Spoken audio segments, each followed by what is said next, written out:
Did you ever have a dream that was too big as a little kid? This is a story about an orphaned young boy who had a dream to be one of the top basketball players in the world.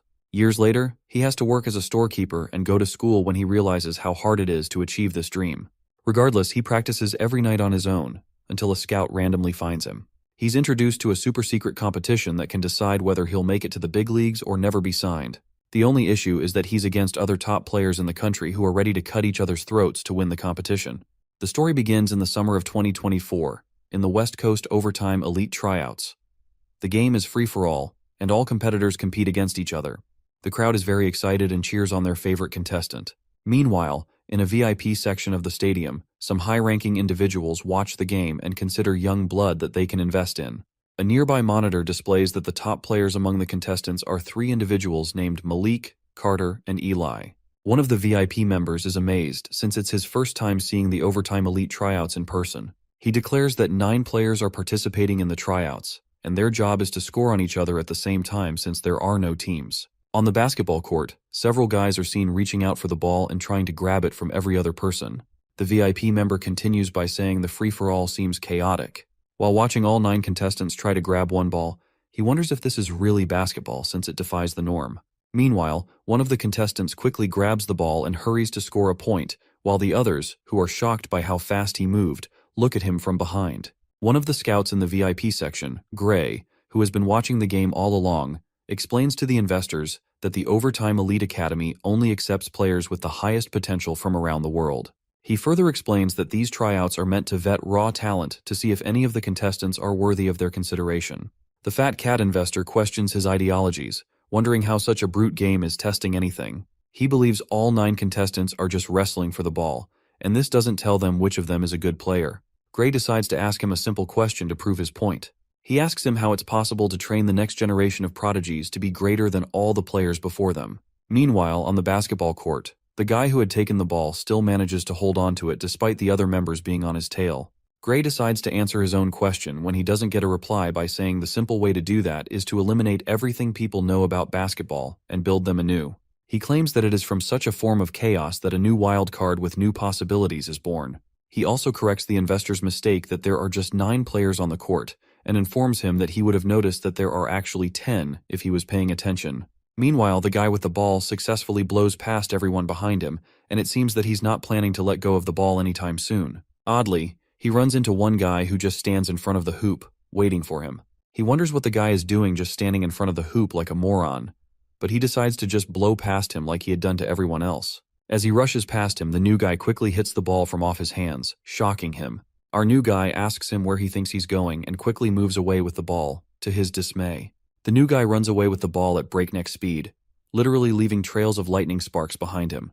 He easily gaps the rest of the guys and moves towards the hoop, determined to score a point. He tells his opponent, who is still stunned to see that he has lost the ball, that he feels quite lucky. To make it clearer, he explains that he's quite lucky to be playing next to predictable trash like him because it easily makes him look like a god. The scout continues to explain to the VIP members, who are now getting angry at his analysis. He tells them that each contestant can choose to play conventionally if their goal is to be another player.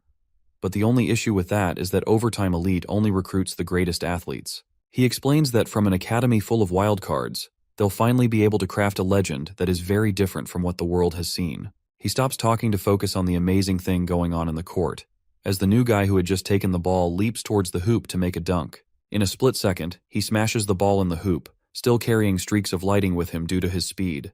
We quickly move to a different scenery. A kid named Omari sits in front of an old TV and watches a basketball game. He explains that when you're young, they tell you to dream big and to try to reach for the stars, so he did. As a kid, he tells himself that he's going to dominate the world of pro league players, and the entire world is going to know him.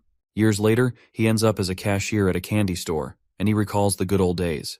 He calls bull on the people who told him to reach for the stars as a kid. While he's picking his nose, a kid who is shopping in the store asks him for the price of one of the candy bars. Omari tells him it's $2, and the kid exclaims, surprised by how expensive it is. The kid tells him to screw himself because the candy bar isn't even worth $1 and runs towards the door with it.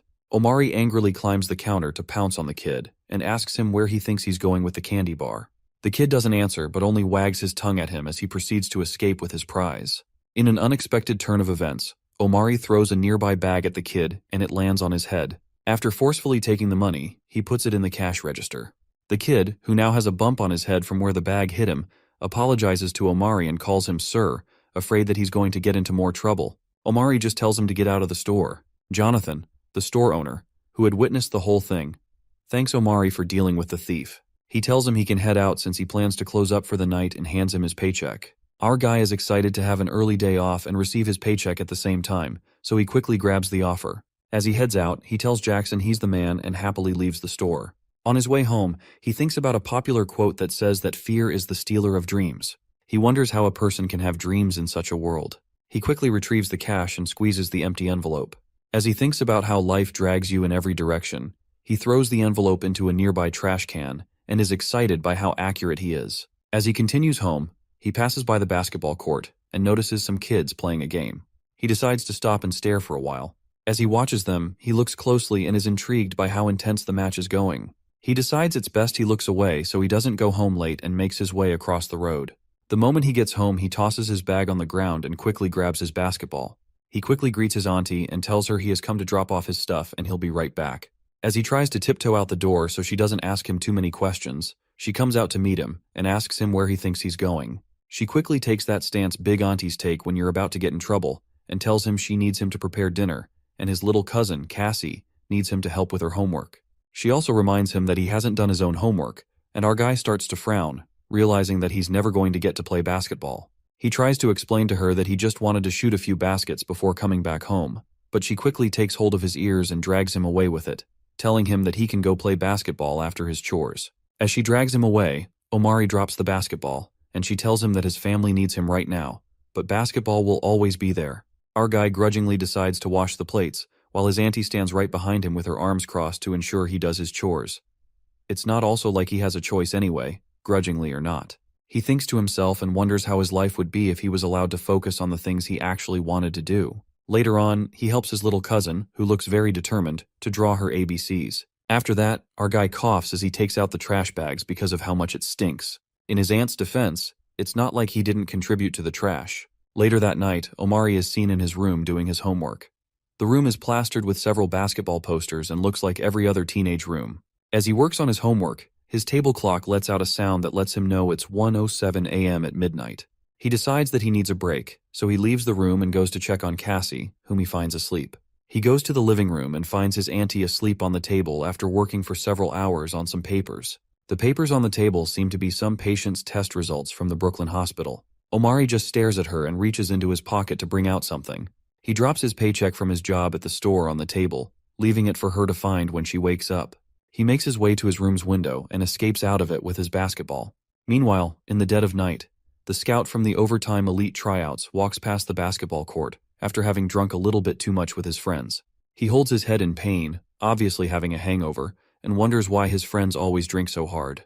As he receives an incoming call on his phone, he remembers that he has to wake up to scout a game the next morning, which is going to be a total pain now that he has a hangover. He starts to curse, wondering what kind of mess he's gotten himself into. Meanwhile, right on the court next to him, Omari is seen bouncing his basketball. The scout is immediately drawn to the sound of the basketball and notices Omari, who is in his basketball clothes, bouncing the ball and moving across the court. He wonders what such a kid is doing out on the court so late. As he watches closely, he also wonders why our guy isn't shooting but just bouncing. He's shocked when the realization suddenly hits him. From Omari's movement, Gray easily deduces that he's playing against someone, but there's no one there. It seems like he has an imaginary opponent, or he's playing against a ghost. Omari, who is entirely focused on the game, doesn't notice the man who is watching him and is just playing the ball, hoping to win the game against whoever he's playing with. Our guy locks eyes with his imaginary opponent and inches toward the hoop, blocking the opponent's attempt to grab the ball from him. When he finds an opening to score, a smirk develops on his face. But Gray, who is still watching, just thinks he must be crazy. As Omari continues to mop the floor with his imaginary opponent, the scout wonders what kind of kid comes out to the court at this time of the night to play against themselves. He wonders why he is forming imaginary opponents, but his attention is quickly drawn away by his legwork. He decides that this may actually be what they've been looking for. As he watches him make a dunk in the hoop, he decides this must be the wild card they've been looking for. Gray smiles to himself and reasons that this terrible walk may not be a waste after all, and this may be destiny. As Omari lands on his feet, he suddenly hears a sound and notices the presence of someone else other than himself. He looks outside the court towards the place where the scout is standing, but he finds no one there except some leaves carried by the wind. As the days go by, Omari becomes weary and tired of the boring cycle of his life. At work, he pouts at the sound of little kids excitedly approaching him to buy candy and other things. At school, he falls asleep and drools all over the table while his teacher rants over his terrible behavior and his classmates look at him. Our guy explains that he feels torn in every direction. When he gets home, he helps Cassie with her homework again, while his auntie continues her work at home. He tells himself that he can't give any of his routines up even if he wants to, especially because they all feel necessary. At midnight, he resumes his match against 4 hefty imaginary opponents, who are hell-bent on not letting him get past them this night. They look like they've had enough of his nonsense and have been training to show him who's boss. Nearby, the scout, who seems to have just left another meeting with some of his guys, watches as Omari plays again. Meanwhile, Omari dribbles the first guy that comes across him, wondering why they're playing aggressively tonight. He asks the other 3 ghosts if they're trying to stop him from driving at the hoop. He decides to dance to their tune and tells them he'll shoot at the hoop from where he is in that case. As he shoots, the imaginary characters rush towards him to block his throw. They can't have him win against them this night. The ball goes across the court and towards the hoop. Unlike what our guy expected, it just hits the metal ring and bounces back. Omari is surprised that he missed, but he's more surprised when a random person catches the ball. It turns out to be Gray, who tells him he's been watching him for about a week now. He tells him he's never seen someone who only plays against their imagination. With a smirk on his face, Gray tells him that someone like him doesn't seem to know how to play with a team. Gray tells him he's unusual, which is interesting, and throws his ball back at him. Omari asks him what he means by him being unusual when he's the one who just admitted to having secretly watched a kid for up to a week. The scout, who is taken aback by his comment, tells him he didn't mean it in that way. He tells him it may be time he plays against a real person to know how it feels, so he challenges him to a game. Our guy doesn't seem so excited but reluctantly agrees. Before they begin, he reminds Gray that he needs to change into comfortable basketball clothes to play. Gray, who just smiles, gives him a key tip and tells him to worry about himself. Gray tells him he would like to make things more interesting, so he unlocks his briefcase. He tells Omari that if he can score on him, he'll give him $10,000, and he exposes the contents of the briefcase, revealing a wad of cash. That amount of money literally starts to emit light at Omari's face, and he staggers backward, wondering if the money is real. As he stares at the money, he reasons that such an amount would really help with things at home. As Gray closes the briefcase, Omari wonders who the heck this guy thinks he is. As a smirk develops across his face, he thinks this guy must be a big shot to be throwing around $10,000 like that, and this makes him want to beat him. Omari excitedly agrees to the game. He reminds the scout that this was his idea, so he tells him not to get mad when he robs him of his money. Gray just smiles at him and calls him a brat. Omari gives a slight chuckle and tells him it's time to play, with an evil look in his eyes. So, at midnight, these two play a game to win $10,000 at the Brooklyn Public Courts in New York City. As Omari bounces the ball, Gray just stands there and doesn't try to take the ball from him. Our guy wonders if this guy is for real since he's just standing there and not taking him seriously. Meanwhile, Gray just focuses on him and tries to deduce his next move. Omari decides that it's fine if he wants to just watch and let him take the money. He needs it more anyway. Omari rushes towards the scout, who heads in his direction to stop him, but he quickly swerves and dribbles him, going the other way. After successfully dribbling and going past the scout, he screams out that the money is his, still with that evil look on his face as he goes to score. Seeing a clear path to the hoop, our guy celebrates the fact that he passed through, so he runs toward the hoop to win his prize. As he leaps towards the hoop to dunk the ball, Gray, who is still behind, commends his dribbling skills, but he suddenly appears behind him and hits the ball against the hoop. The ball hits the flat surface and bounces back, much to Omari's dismay. Gray sarcastically asks him if he's not too confident for someone who talks to ghosts. As they both land on the ground, Omari wonders what an insane block that was. He watches Gray bounce the ball and make his way to the other end of the court, and he wonders how fast he must have moved to close out the distance to come block the ball. Our guy tells himself that he could have sworn that he had gone past him, so he wonders how he was able to block his ball. Omari wonders who the heck this guy is and how he was able to move that fast. Before he can make some sense of what was happening, Gray just looks back at him with a smile and asks him if he's watching. Before he can reply, Gray tells him he's coming and dashes across the court to meet him. He swoops past him in the twinkle of an eye, which makes Omari exclaim. Gray has such a determined look on his face that shows that he's not playing around this time. This annoys Omari, and he tells himself he's not going to let this guy's speed catch him off guard this time. Omari zooms across and covers the distance till he's side by side with the scout. He tells him he's not going to let him pass easily this time, and his quick reaction surprises Gray. Gray commends his quick reaction skills but quickly bounces the ball behind his back to his other arm, which catches Omari off guard. While our guy tries to follow the ball, Gray quickly goes behind him and moves forward with the ball, telling him his reactions may be good, but they're not good enough. Omari watches in horror as he inches close to the hoop, realizing he's about to score. Gray gloriously leaps towards the hoop, and it looks like he's hanging in midair for a couple of seconds. Before our guy can reach him, he throws the ball into the hoop with such force that it almost breaks the hoop. Omari just stands nearby, watching the ball pass through in frustration. When Gray lands back on the ground, he tells Omari that his drive earlier wasn't so bad. He explains that his spin move kept the ball away from him, which left him with two tough choices. The first option was to either try to recover and get between Omari and the basket, which wasn't such a good option. The second option was to exploit an opening after he had passed him. Gray smirks at him and tells him it's obvious he knows what option he chose. He throws the ball back to Omari and proposes that they double the money since he now knows what he's up against. He tells Omari that if he manages to score against him, he's going to give him $20,000 this time. Omari suddenly becomes angry that he would carelessly hinge such a huge amount on one shot and asks Gray if he's mocking him. Gray just smiles and asks him where all his confidence has suddenly gone, referring back to when he said this is going to be easy money.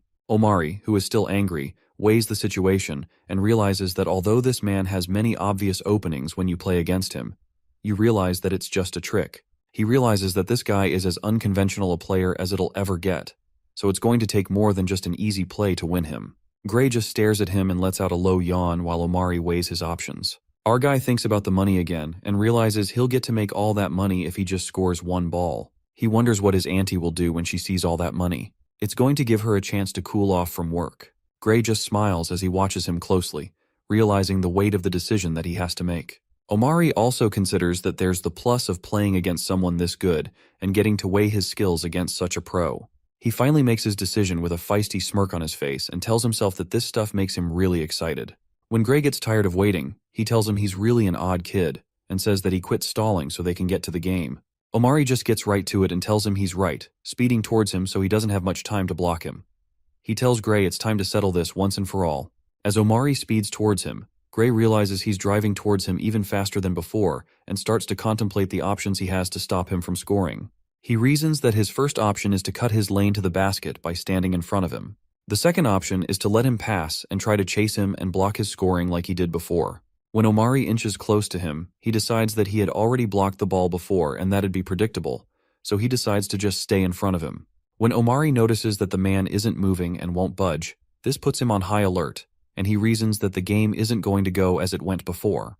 He quickly starts to calculate his opponent's next move, and he realizes that if he goes straight towards him, the man will cut him off because he's positioned as a defense. He also considers going towards the right, but he realizes that he's still going to run right into him and he'll get blocked. His last option would be to dribble him like he did last time and shoot, but he'd have to slow down, which would give the man enough chance to catch up with him and block him. Suddenly he realizes that the only way to beat a guy like this is to do something that he'd never anticipate from a guy like him.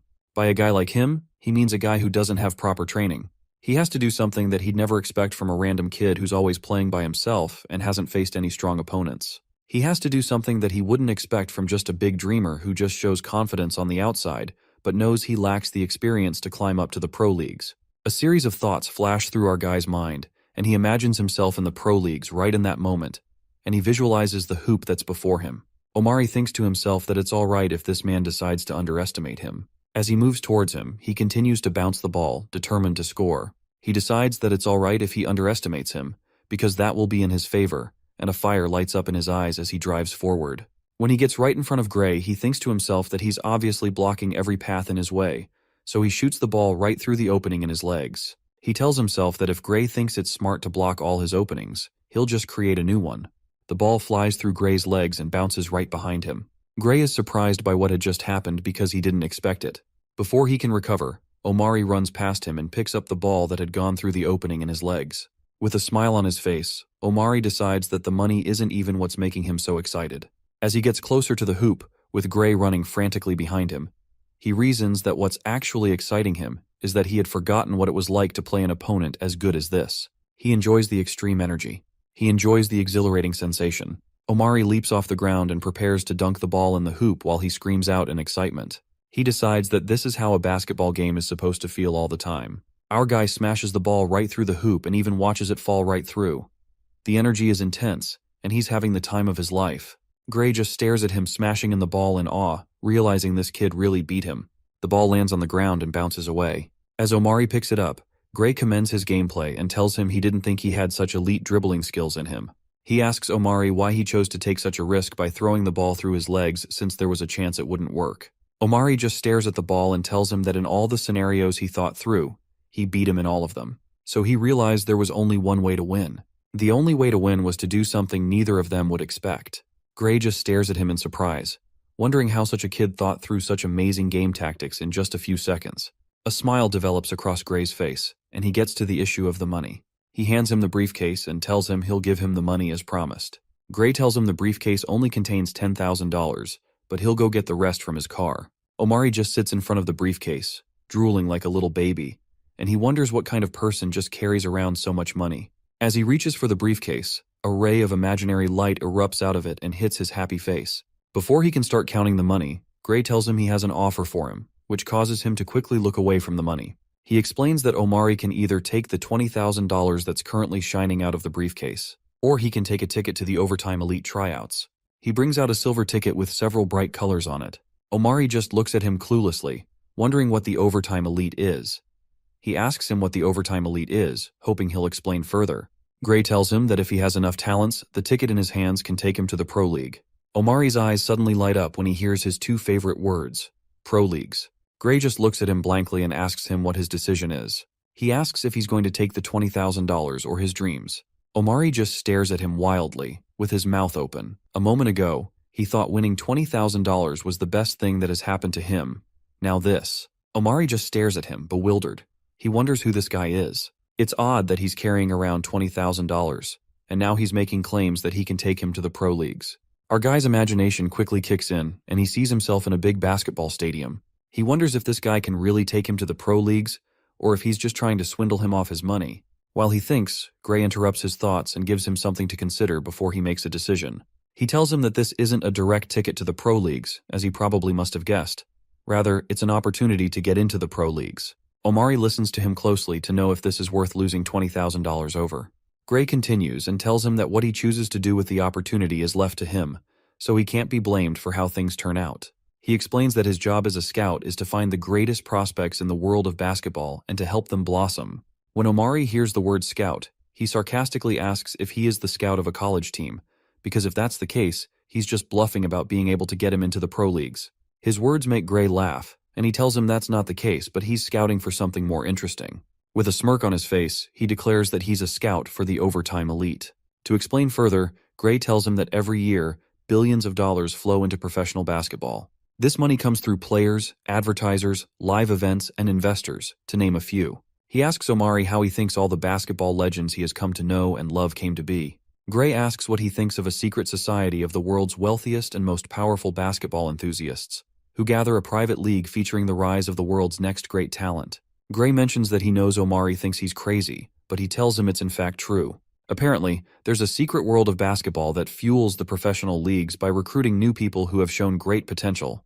That secret world is the Overtime Elite. He explains that it's a way for the most powerful basketball executive to invest in a rising talent early enough to make enough money as they become stars. This opportunity also creates a path for athletes with great potential to truly shine before the real gatekeepers of professional basketball. Lastly, Gray mentions that with the billions that flow into Overtime Elite, they've managed to build the Overtime Elite Academy. This academy is a basketball institution powered by state-of-the-art technology that was created to train the prospects into basketball future stars. He explains that in this institution, basketball is baked into every aspect of their lives while they're students. They eat basketballs, breathe basketballs, and live in basketballs. Not literally anyway. Accessing the latest tech gadgets to use to train, passing classes, and even getting better dorm rooms are based on how well they perform and are awarded to the very best. The academy's top performers are eventually those who graduate to the professional leagues, while the bottom feeders are expelled each month so they don't take up space. After he's done explaining, Gray asks him one last time if this ticket seems interesting to him. Omari suddenly starts to blush. The thought of a school that trains and sends talents into the basketball professional leagues is too much for him to handle. When the thought seems too good to be true, he asks Gray if he really expects him to believe that a group that sounds like the Illuminati is funding a high-tech basketball academy. When he asks Gray if he's crazy, he just scratches his head, wondering what else he can say to prove his point. Gray confesses that it does sound kind of nuts if he puts it that way. Finally, he tells him that it's fine if he doesn't believe him and tells him he can still take the money. Now this is a tough choice for our guy.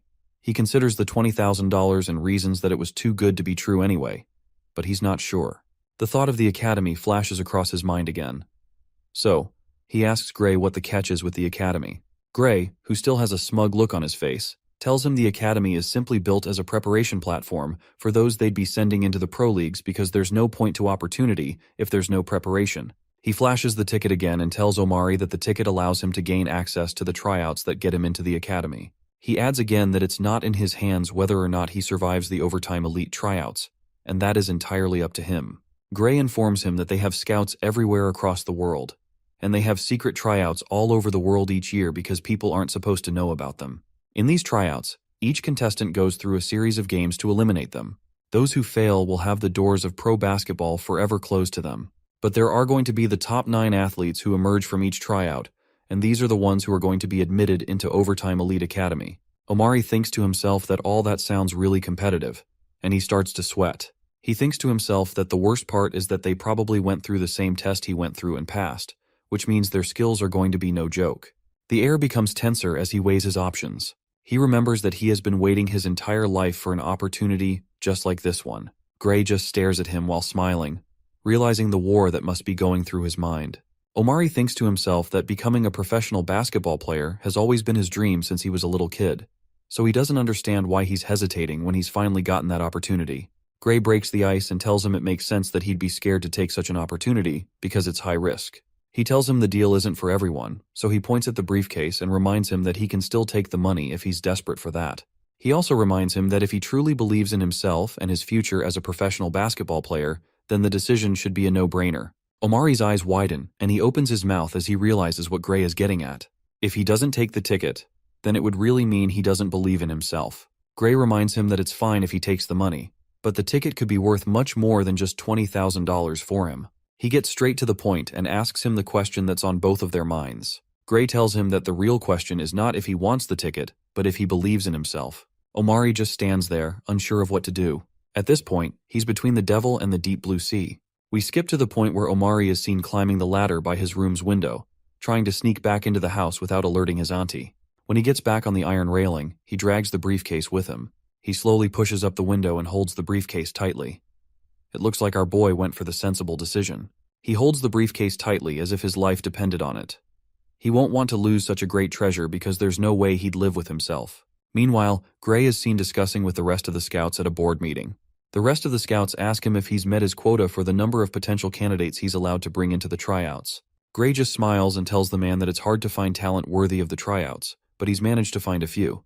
The man notices the smug look on his face and mentions that it's rare to see. Realizing that it can only mean one thing, the man asks if he's smiling because of what he's thinking. Gray immediately recognizes what he's talking about, and a smile breaks out on his face as he affirms the man's suspicions. He tells him plainly that one of the contestants he's found is definitely a wild card, which is exactly what he had said they needed in the Overtime Elite tryouts. Gray mentions that whether or not this specific contestant cashes in the ticket is completely up to him. At the house, Gray opens the briefcase and peers into it to look over its content. When he opens it, we see the silver ticket for the Overtime Elite tryouts glistering inside of it. This means he chose his dream over the money. Gray continues by telling the man that he's certain that his secret candidate will cash in the ticket because he had turned down a $20,000 offer because of it. Sometime later, Omari is seen heading somewhere with the ticket. Meanwhile, the other scouts at the table are surprised to hear what Gray had said. One woman exclaims and asks him if he really offered a high schooler $20,000 and asks if he's lost his mind. One other guy blankly tells him that crazy actions don't necessarily translate into results. Another friend of his reminds him that this is his last chance to find a candidate who will actually survive the tryouts. Gray just adjusts his glasses like he always does, and tells them he'll give them those perfect candidates this time. The men remind him that none of the people he's brought recently made it to the final round, but he tells them to wait and see. A week later, Omari walks into a dead end where he is told to bring the ticket. He sees a brick wall and wonders if this is really the address that was given to him. He exhales in frustration and tries to make sense of his situation. He holds out the ticket, wondering if he missed his road. Suddenly, a computerized system scans his ticket through the walls and mentions that Overtime Elite Trial Participant number 300 has been confirmed, referring to him. The wall suddenly starts to open, and it looks like some Harry Potter stuff. A secret door pops out from behind the brick wall and exposes a bright new world that had been hidden there all along. The system welcomes him to the next generation of basketball and waits for him to walk in. Omari thinks to himself that he's done living a life that he doesn't want to live. While he's thinking, the system reminds him that sharing any information about the Overtime Elites or its affiliates will result in a lifelong ban from all things basketball. Wow, these guys really have some reach. Omari doesn't even listen to all that, and he imagines a new life where he can finally provide for his family and chase his dreams at the same time. He decides that this ticket is the way he's going to finally bring those things to pass. With a determined look in his eyes, he tells himself that he's going to join the Overtime Elite and achieve his dream of becoming a professional basketball player. So he steps inside and climbs a series of stairs. Omari buoyantly walks past the stairs into a futuristic room. While he walks, he thinks to himself that he can't believe that he's here. He wonders what his aunt will do if she finds out he is skipping work and avoiding school just to go play some basketball. An image of his auntie sniffing the knife she'd used to gut him flashes across his mind, and he starts to sweat. He reasons that the worst part is not her finding out he had secretly gone somewhere, but that he had turned down $20,000, which will certainly make her kill them. He continues to sweat profusely due to fear of his aunt. Omari braces up and tells himself he doesn't even want to think about it. He takes courage and proceeds to continue what he started. He decides that all this risk is the very reason that he has to make this opportunity count. He remembers when he was a child and was playing on the basketball court while his aunt watched and cheered him on. He decides that he's going to bring back the impossible dream he had many years ago to pass. He boldly walks through the final passage, obviously ready to face all the consequences of his actions. The world that Omari breaks into makes him exclaim because he's never seen anything quite like it. In the room, he notices several boys, just like himself, trying to toss imaginary basketballs into imaginary hoops, and he notices some men in black behind them. Right in front of him, the men drag one of the kids away, who claims that he can do better.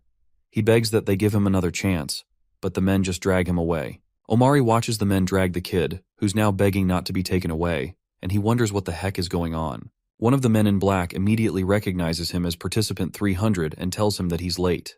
The man tells him to pick a spot and put on one of the overtime tryout goggles.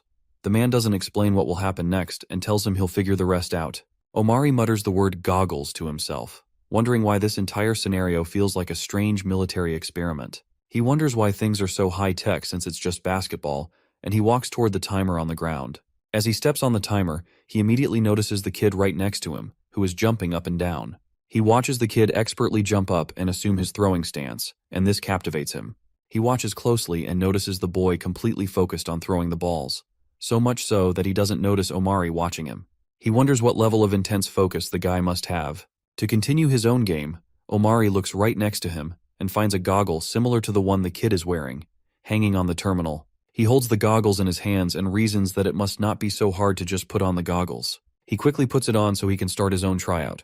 He is alarmed by the sudden transformation of his environment as he puts it on, as the goggles seem to be some sort of reality-altering device. With the glasses, he can see the imaginary balls the other kids have been throwing. He also sees the percentages that are displayed on their hoops to record how many losses and wins they have. The guy next to him seems to have a perfect 100, while some other poor guy has gone as low as 23%. He finally understands why they've been jumping all along, and notices that the guy next to him has a score of 100%, which means he hasn't missed a single shot so far. Suddenly, a virtual character that looks like a basketball appears to him. The creature happily welcomes him to the Overtime Elite tryout and refers to him as Participant 300. Omari, who is scared to his bones by the creature, asks what the heck it is. The creature starts to frown and calls him rude. Probably a bad start for his game because this creature would turn out to be his grader. The little cute creature introduces itself as the Digital Robotic Intelligent Basketball Liaison, which is short for Dribble. The robot explains that he has been assigned to him by Overtime Elite. It also mentions that he can call him Dribble for short. The robot explains that it's there to help him understand what he needs to do in the different stages of the Overtime Elite tryouts. The robot explains that the first few tests are simple. Suddenly, a series of virtual balls appear right next to Omari. The robot tells him that his first game is going to be a shooting range game where he has to perfectly shoot basketballs since he has been categorized as an offense player. This must be from the information that Gray had given them about him. The robot explains that a blue basket will flash before his eyes for 3 seconds, and his job is to make at least 60% of his shots to proceed to the next test. Omari picks up the ball and asks the robot if this is really augmented reality because, oddly, he can feel the ball and its weight in his hands. The robot just brags that Overtime Elite has invested billions into their basketball augmented reality system and its state-of-the-art technology. It also further adds that there's no other system in the world that can beat it. Dribble cuts to the chase and asks him if he's ready for his 10-minute shooting trial, sounding like his high school coach. Omari starts to get tense again and begins to calculate how the game will go. He calculates that 10 minutes with targets appearing every 3 seconds would mean a few things. 1, he'd potentially be shooting around 200 shots. 2, he needs to make about 120 of those shots correctly to proceed to the next round because that's the figure that would equal 60%. He asks Dribble what would happen if he doesn't make it to the next round, just to know what kind of heat he's under. Although it should have been clear from the guy that the men in black just dragged out. Dribble tells him that, for starters, he'd be forbidden from speaking to anyone about his experience here. That's obvious. That's what happened in the Men in Black movies. You can never speak about what you see, or they'll wipe your brains. Secondly, it also tells him that he'd be exiled permanently from Overtime Elite, and he'll be put on their blacklist. Meanwhile, the Men in Black are seen carrying away another poor kid who cries for mercy. Dribble finally adds that most pro recruiters in the world will never consider him again because he's such a loser. Omari starts to shiver this time when he realizes the odds are against him, so Dribble cheerfully adds that losing this one game is equal to him kissing his dream of pro basketball goodbye. When he's done talking, Omari just shivers with the ball in his hands. Meanwhile, Dribble cheerfully asks him if he's ready, like every other emotionless AI system out there. He adds that he's behind schedule compared to every other person, and he'd like to move things along. Omari just blankly stares at the ball in his hand. I think he wishes he had taken that $20,000 right about now. He makes a bold face and tells the robot that he's already here, so there's no point stalling. He grabs the ball and prepares to make his first throw, and some lightning pops out of nowhere like usual. Omari throws his first shot and tells Dribble it's time they get started. Now, he's just as focused as the kid next to him. Minutes later, after he finishes the sessions, he thinks to himself that he thought those 10 minutes would be absolute hell. Contrary to his expectations, he explains that it only felt like moments had passed. Meanwhile, his stats are seen to be around 72%, which means he's missed a few shots. When the counter reaches 8 minutes and 55 seconds, he prepares to make another throw.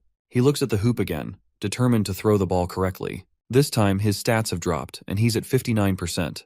So much for being a wild card.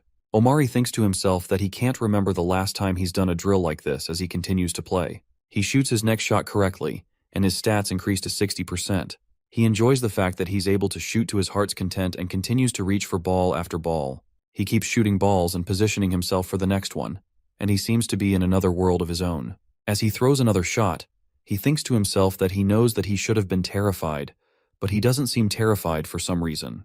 Now his stats have slightly increased to about 62%. He continues to throw, and he reasons that this is the most fun he's had in a long time. This kid really loves the thrill of high-risk games. First, he loved the high while risking $20,000 on a single shot, and now his entire basketball career. He's giving some gambler vibes. Omari just smiles maniacally as he continues to shoot, enjoying himself.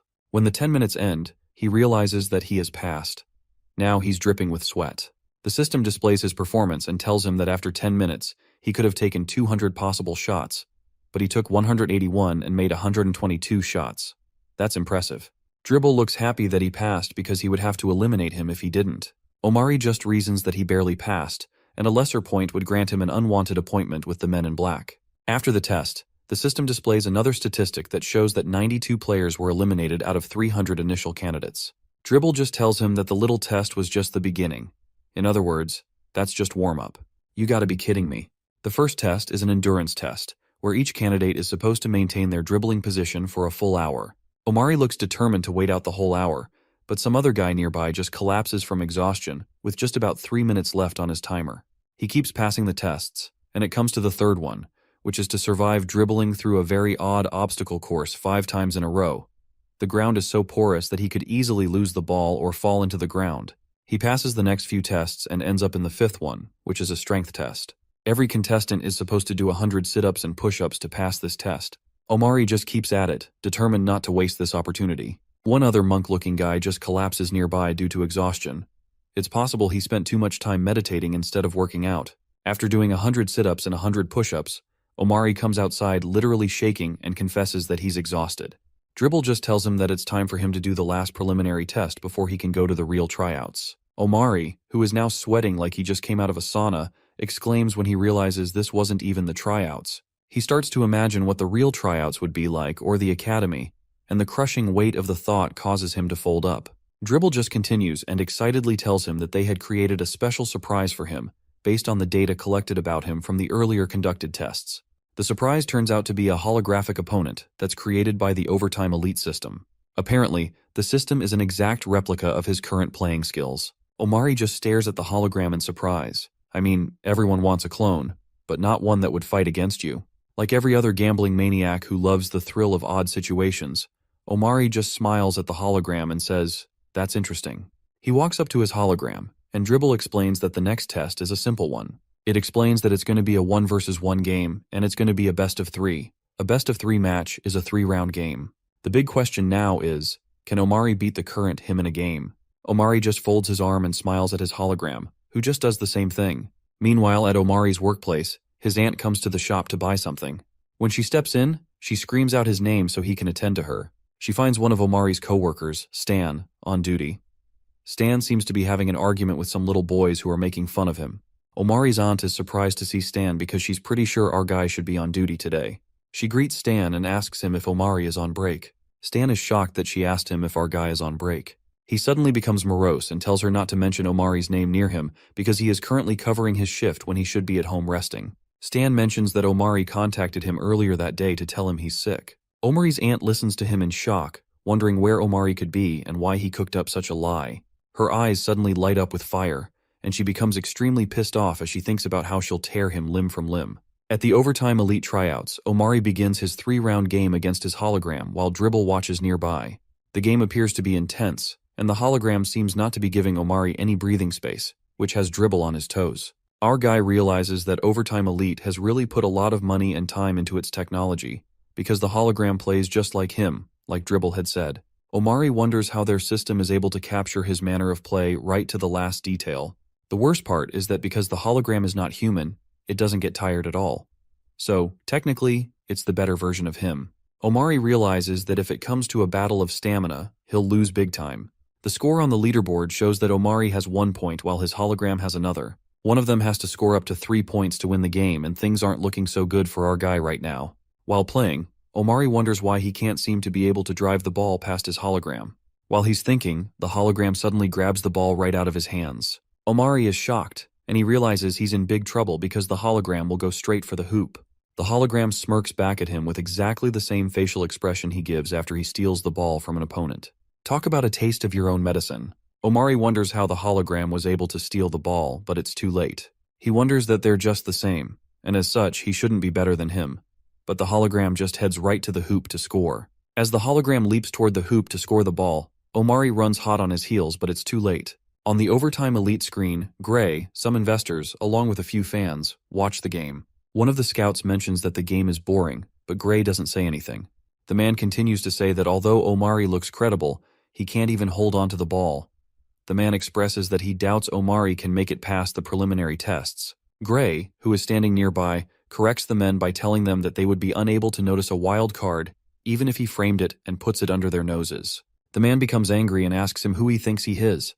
The man makes fun of him and reminds him that he's still looking for contestants to bet on who will survive the Overtime Elite tryouts. Gray tells him to shut up and keep watching so he can get to see the contestant who will survive the Overtime Elite. Gray continues to smirk, and he publicly declares to them that he chose this wild card for a reason, referring to Omari. It's odd how Gray is still so confident in him when he's just 1 point away from being eliminated. The scoreboard quickly updates, and the hologram is given 2 points while Omari still has 1. Dribble exclaims and tells Omari that just 1 more basket by the Overtime Elite hologram, and he won't even get to reach the tryouts. Omari tells Dribble to shut up and let him think, because what he's saying is pretty obvious. The tension is high, and Omari tries his best to gauge the situation. He reasons that if the hologram is an exact replica of him, whatever weakness he saw in him that allowed him to take the ball so easily must be in the hologram too. He watches the hologram stand in front of him to guard the ball and wonders how he can find that weakness. He finally exhales, realizing that what he's about to do is pretty risky, but maybe his card to winning the game. Suddenly, Omari tosses the ball to the hologram, and Dribble almost loses his mind because it looks like Omari is hell-bent on losing this game. Even the other scouts choke with surprise because they've never seen a contestant toss his opponent the ball. Dribble shouts at Omari, asking him what he's doing. The hologram just catches the ball thrown at it, and is also surprised that Omari would throw the ball at him because that is unconventional in basketball. Omari just ignores them all and tells them that he came here to chase his dream of becoming the world's greatest basketball player. He screams out that he's trying to find out his own weaknesses by watching how the hologram would drive with the ball. He claims that it would be better to give up on that dream right there if he can't find out his own weakness, because that would mean he's not even worthy of such a dream. Gray seems to be the only person not losing his mind, as he continues to smirk at the current development. Dribble just tells Omari he's really crazy, but he tells him it's okay since that's what they like over here at the Overtime Elite. The hologram begins to bounce the ball in a dribble position, so Omari watches him closely to catch the weakness in his position. As the hologram continues to bounce and look for an opening to move past him, Omari also watches him to see how he had created an opening for the hologram to beat him the last time. He reasons through the several moves the hologram can make, which include driving the ball towards him or shooting from where he is. He recalls that the only way to exploit the weakness that the hologram exploited is to do what he did, which was to wait for him to drive the ball forward. Omari keeps watching patiently for the opening. He realizes that just one wrong move here, and that spells the end of his entire Pro League basketball career. He watches as the hologram bounces the ball from his strong hand to his off hand. As he watches the hologram switch hands, the realization suddenly hits him, and he finds the opening. In a heartbeat, Omari quickly goes for the ball and catches it while his hologram is passing it to his other hand. Omari runs past him with the ball in hand, while the hologram just stands there, wondering what the heck just happened. Meanwhile, the other scouts almost have a brain aneurysm from the excitement and unconventional nature of the game.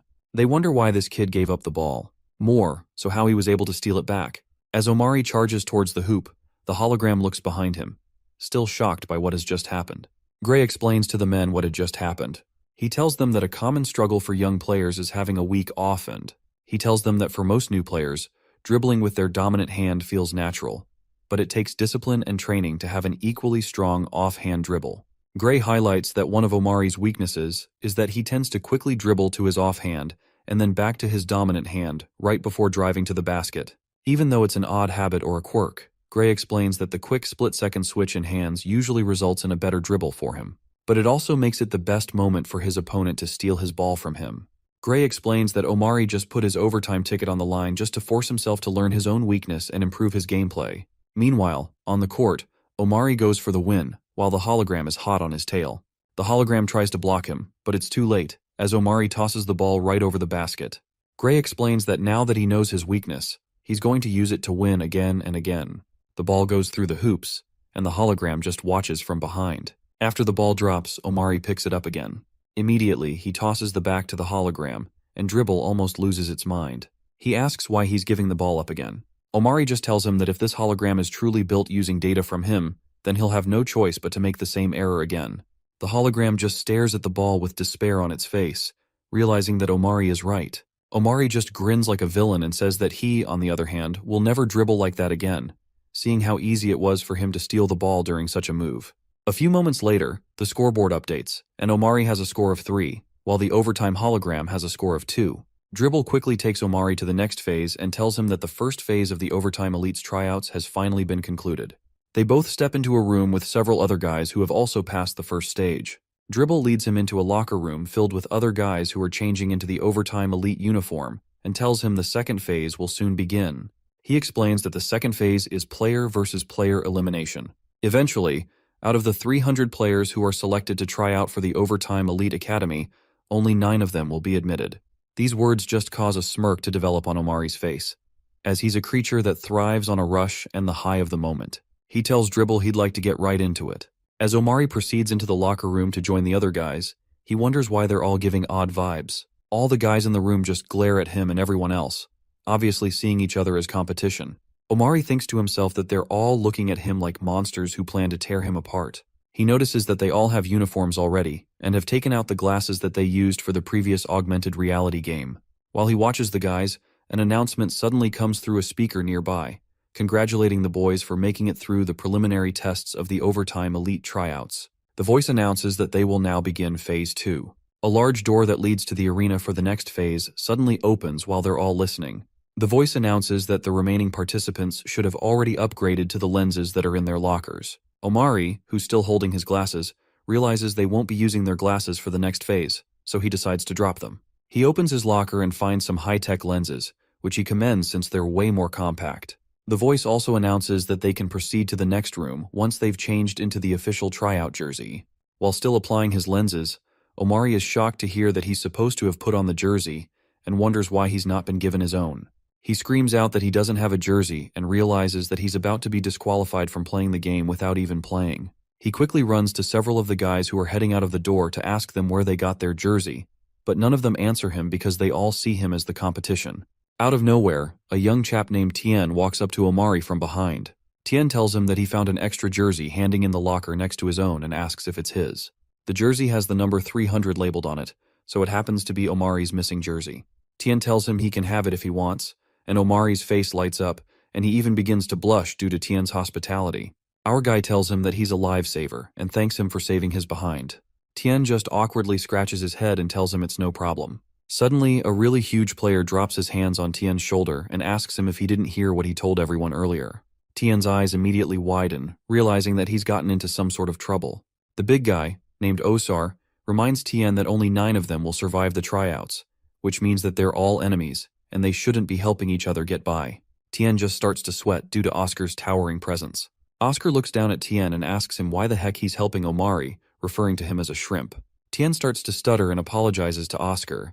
He tries to explain that he found an extra jersey that belonged to Omari.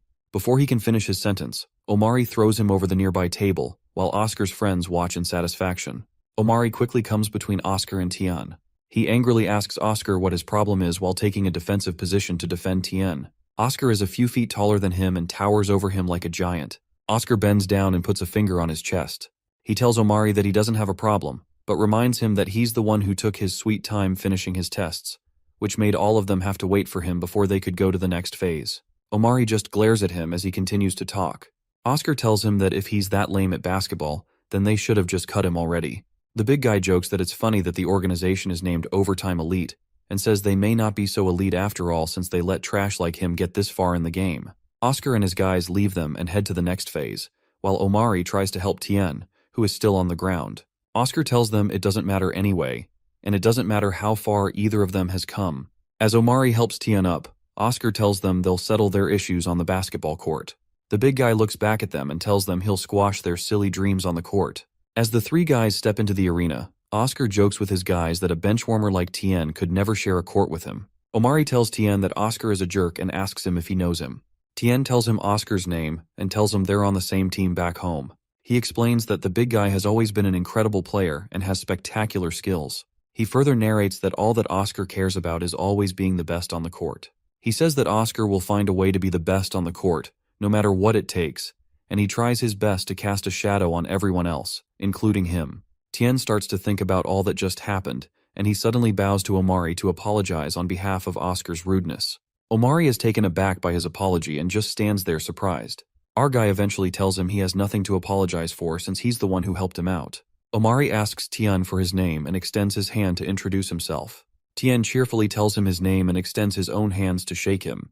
Omari tells him he owes him big time and tells him his own name. The two look like they're going to be best of friends in the Overtime Elite Academy.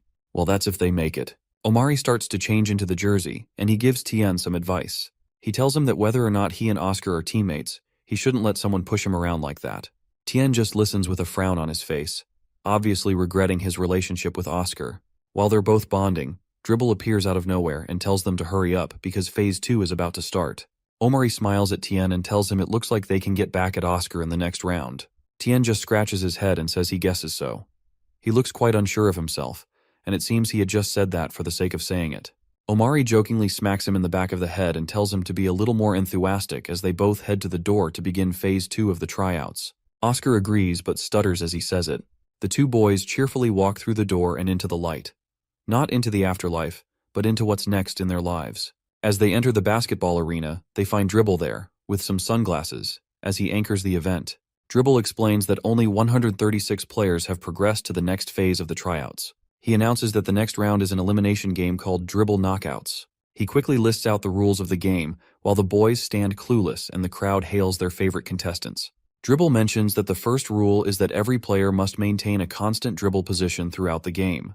This means they can't just be found standing around or doing illegal moves like traveling, which means to take too many steps before dribbling, double dribbling, or losing the ball out of their bounds. Dribble explains that they'll be eliminated if they do any of these things. The second rule is that players compete by knocking the opponent's ball from their hands to eliminate them. They must do all this while still in a dribble position themselves. Dribble explains that they can use any body part to knock away the ball, which means they're not limited to their hands alone. Dribble mentions that if a player is eliminated, there's no need to worry because they still have a chance to make it back into the court. Apparently, eliminated players become sideline defenders when they can re-enter the game by knocking an active player's ball and stealing possession. However, they are limited to the sidelines and cannot cross the boundary line around the perimeter of the court. Dribble continues that eliminating someone grants a player 1 point. More so, sideline defenders who successfully steal a ball will swap points with the player they stole from. Omari and Tien just listen, surprised at the odd rules being read out. The final rule is that ranks will be tallied up at the end of the round. Anyone that is a sideline defender or not in the top 18 players with the highest points at the end of the 10-minute timer will be banned from the game. This means only 18 of them will make it out this time from the 136. The crowd begins to cheer loudly once the rules are announced. Dribble announces that scouts, sponsors, and superfans can now place their bets. He tells them he hopes they were watching closely during the Phase 1, and he hopes they have their favorite picks since they have plenty of fantastic athletes today. Once the announcement is made, several of the scouts, sponsors, and superfans start to place bets as low as $5,000 to as high as $23,000. Dribble asks the fans if they know which of the contestants have the potential to become one of the greatest players in basketball history. While they place their bets, the boys just stand there like horses waiting for their owners to place their bets on them. Dribble announces that tonight they'll find out who has such potential. Omari's gaze wanders, and he notices Oscar and his gang by his right-hand side. Oscar looks at him with an evil grin on his face, hell-bent on destroying him. As the game is about to begin, Dribble cheerfully recaps the rules of the game, while the boys just stand in anticipation. A board is displayed that contains all the rules that Dribble had read out moments ago. Once the board has been displayed, Dribble orders that the game begin and basketballs suddenly appear in the hands of all the contestants. As the countdown begins, even Omari and Tien have their basketballs materialize in their hands, and it surprises them. The countdown continues, and the fans wait to watch the game, hoping they bet their money on the right horse. When the countdown runs out, Dribble instructs the boys to begin the game. Suddenly, the boys start to bounce their balls in their hundreds, and everyone tries to hit the ball out of the hands of anyone close to him. It's a frenzy, and the boys fight like maniacs, both to score points and to continue playing. Meanwhile, Omari successfully knocks the ball out of the hands of one of the opponents, while some other guy tries to hit his hands. He thinks to himself how all these players are trying to eliminate each other in such a tight space. Like the high-loving freak that he is, he starts to enjoy the rush. In a matter of seconds, he avoids two guys who try to grab his ball and knocks out the ball out of another guy's hand as he makes his way across his court. Suddenly, Omari runs into Tien, who is also making his way across the court. The duo stop right in their tracks, shocked to see one another. Omari is surprised to see Tien and doesn't try to hit the ball out of his hand because they're friends. As they both stand in front of each other, Omari wonders what he's going to do. Suddenly, Tien reaches for his ball and attempts to hit something. Omari is surprised that he'd try to hit the ball out of his hands and realizes he's hesitated for too long. Tien actually moves past him and knocks the ball out of the hands of some other guy who was trying to eliminate Omari from behind. Omari looks behind him and realizes he wasn't Tien's target after all. The guy who Tien disqualified starts to curse as his basketball dematerializes. Omari is shocked to find out that Tien saved him. He suddenly reasons that that's how the game should be played, because in a game where everyone is trying to eliminate each other, having allies increases your chance of survival. Tien just stands there while passing him the ball from one hand to the other, and he smiles at Omari. The system awards Tien with one more point for successfully eliminating one of the contestants. While both guys are bonding on their newly found team, they hear a familiar voice nearby, which turns out to be Oscar, who has been looking for them all along. He approaches them with an evil grin, along with members of his team, and tells them he was worried he won't find them amidst the frenzy. He tells them he's here to keep the promise he had made them in the locker room and grins widely. Omari and Tien frown at him, and Omari seems tired of running into them, referring to them as a holes. Omari just glares at them, waiting for Oscar and his guys to make the next move. Oscar tells his minions to get them, and two of them happily dash towards Tien and Omari while still maintaining their dribble position. Omari reasons that it's going to be a 2-on-2 game, so he and Tien prepare to take on one of the guys. Omari quickly pulls back his left hand to dodge the advance of the guy facing him. He thinks to himself that the guy's attack wasn't so bad, and he quickly bounces the ball behind him to his other hand, while the guy looks for an opening to attack him. His opponent doesn't realize he's skilled enough to bounce the ball to his other arm from behind him, and tries to figure out what Omari is doing. Omari tells him himself the guy may be good, but he's prepared for him because he's one step ahead. He quickly grabs his ball with the other hand, swerves under his opponent's reach, and proceeds to land his counterattack. Our guy reaches upwards as he slides and aims at his opponent's hand. He hits his opponent's hand, and the ball falls out of his reach as he lets out a shout of pain from the impact. Meanwhile, Oscar watches with bewilderment, wondering what is going on. It seems he has underestimated this brat after all. The guy who Omari eliminated starts to curse as he watches his ball fall out of his reach and dematerialize. Omari quickly turns around to check out how Tien is doing. He notices that Tien is playing a defensive game of dodging his opponent's drive while he's trying to protect his ball.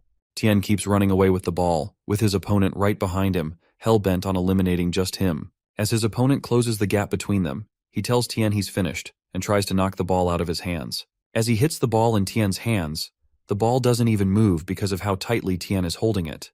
The guy is surprised that the ball didn't move an inch, and Oscar is also surprised and slightly frustrated. Omari just lights up, amazed by how strong a grip Tien has, while Tien's opponent is still in shock by the fact that the ball didn't leave Tien's hands. He quickly spins behind him and knocks out his ball from his hands. Omari watches closely and thinks to himself that it seems that people who make it to the overtime elite are people with extraordinary skills like Tien. He happily grins and tells him that this is getting him pumped up. Nearby, Oscar lets out an angry sigh and asks Omari what the heck he's smiling about. Suddenly, Oscar goes behind Tien while he's not looking. Tien suddenly realizes the towering presence behind him and tries to quickly react. As he turns around, he shouts out in horror when he realizes Oscar is already behind him. Oscar quickly kicks Tien's leg while he's moving and makes him trip. As Tien crashes to the ground, Oscar laughs at him and tells him he's trash. The big guy glares at him and asks him if he really thought he stood a chance in a place like the overtime elite. When Tien gets back up, he watches in horror as his ball dematerializes and he realizes he's eliminated. Oscar tells Tien that a shrimp like him can never amount to anything, so he tells him to forget about the pro leagues. Omari stands nearby and watches Tien crash to the ground. Meanwhile, Oscar tells Tien that this is where his dreams die.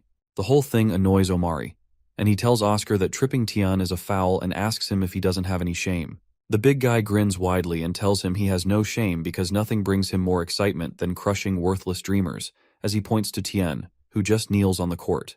As Oscar and the rest of his teammates ambush Omari, Dribble comes to tell Tien that he's eliminated. Dribble joyfully reminds him that he knows the rules and tells him goodbye. Dribble asks him to make his way out of the boundary line, and Tien sorrowfully does just that. Omari watches Tien walk past the boundary line along to join the other folks who have been eliminated, and he starts to feel sympathetic for his friend.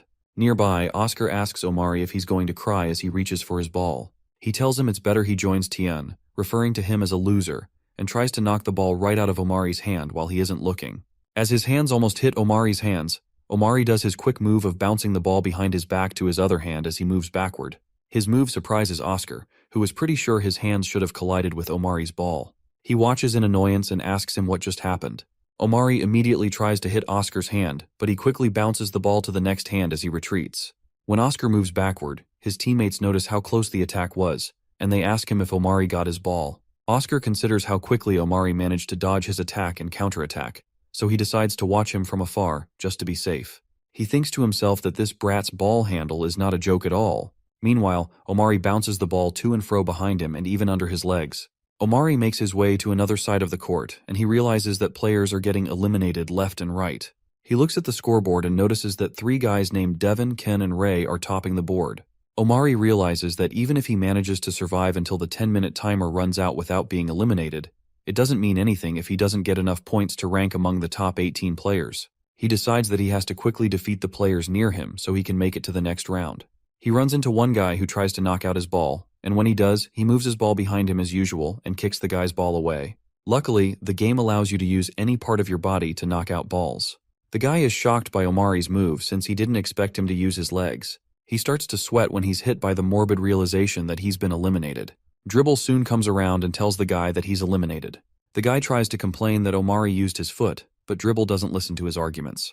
Meanwhile, Omari dashes across the court to continue scoring points. Oscar hisses at Omari and mentions that he's starting to get on his nerves, even calling him a bug.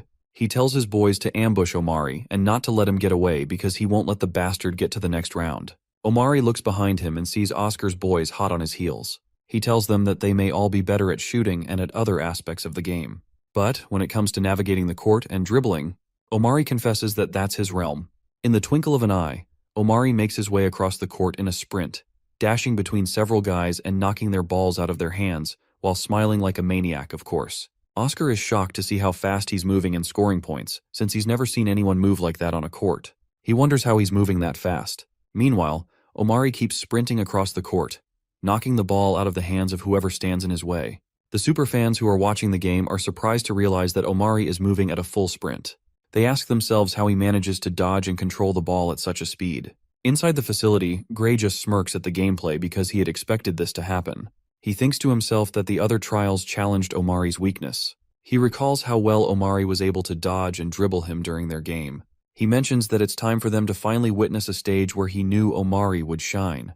Omari continues on his journey to become one of the top 18 players. He tells himself that he gave up life-changing money for this opportunity, so there's no way he's going to let it go easily. Still running through the court, he tells himself that the sacrifice that he made, as well as his dream, cannot die here. He continues to run past several guys on the field, and he seems to knock the ball out of the hands of about 5 guys in just a few seconds. Suddenly, our guy almost goes past the boundary lines and has to stop himself from going over with a loud screech. Over the line, several thirsty players reach towards him just to get a chance to knock the ball out of his hands so they can get back into the game. They all jump over each other, just to get a chance to touch him. Omari realizes that he has gotten so many points from knocking down balls, and he can't let them steal his ball from him. If they steal his ball, he'll get eliminated, and he'd have to switch points with whoever gets his ball. He cautions himself that he can't get too close to the boundary line. Omari checks the countdown timer and realizes the time has almost run out, so all he has to do is just hold out for a few more moments and he'll make it to the next round. While he stands close to the boundary line that holds back the bloodthirsty players, Oscar corners him from behind and jokes that there's nowhere for him to run to. Oscar, who is now panting because he had been chasing him all along, commends his agility. Behind him are 2 members of his team who have also been chasing Omari. Omari just stands there between the devil and the big red line. Oscar tells him that basketball is a team sport, and he doesn't have a chance of survival all on his own. Omari smirks at him and asks if that's really so since he's higher up on the leaderboard even though he's a one-man team. His statement stings Oscar, who growls at him and looks for a way to eliminate him. Oscar soon runs out of patience, just like Omari wanted, and moves toward Omari himself. He tells him he'll destroy him by himself this time, and he won't send his boys. Omari just smirks at him and tells him he's been waiting for that. Our guy jokes that Oscar finally has the guts to take him on and starts to sprint towards the big guy, who is surprised to see him coming with full force. Oscar becomes alerted, wondering why Omari would decide to charge at him at full speed. He reasons that at this speed, they'll crash into each other and both lose their balls. Omari doesn't seem to care, and continues to charge toward him. Before Omari reaches him, Oscar decides it's not worth it, and suddenly spins away from him and goes behind. Our guy just looks back at him and asks him where he thinks he's going. He quickly turns around and rushes toward Oscar one more time. Omari moves towards him at breakneck speed, which gets Oscar worried because he can't figure out why he's still coming after him. Afraid that they'll crash into one another, Oscar decides that he has to create some space, so he moves a bit backward, but he doesn't realize he's just an inch away from the red line. Behind him, Tien shows up behind him and grabs the opportunity to knock the ball out of Oscar's hands while he isn't watching. In a split second, Tien knocks the ball out of the hands of a surprised Oscar, and he doesn't know what hit him. He falls to the ground as his ball starts to dematerialize, and he realizes that his own dream of getting to the pro leagues is gone with the ball. A stark realization hits him, and tears start to fill his eyes as he asks what just happened to him. 1 minute he was avoiding Omari, the next his dream is being crushed. Dribble pops up and excitedly tells Tien and Oscar to switch places and points. Tien comes back into the court with an evil look on his face, while Oscar just lies on the ground. It looks like it isn't his dream that's being crushed today.